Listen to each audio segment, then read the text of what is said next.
در گوشه و کنار جهان گنج‌هایی وجود دارند که هیچ کس تا امروز نتونسته پیداشون کنه.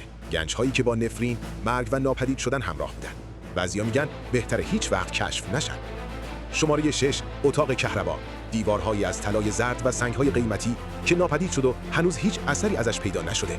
شماره 5 گنج لیما. صدها صندوق پر از طلا و جواهرات اسپانیایی پنهان شده در جزیره‌ای ناشناخته در اقیانوس آرام.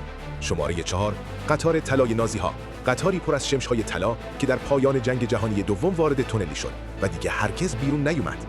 شماره 3 گنج جزیره اوک. حفاری‌ها تا عمق 40 متر رفتن ولی هنوز کسی نتونسته به راز زیر اون زمین باطلاقی برسه. شماره 2 گنج شوالیه‌های معبد. گفته میشه جام مقدس و طلاهای کلیسا هنوز زیر یکی از کلیساهای اروپا دفنه. و شماره 1 آرامگاه چنگیزخان.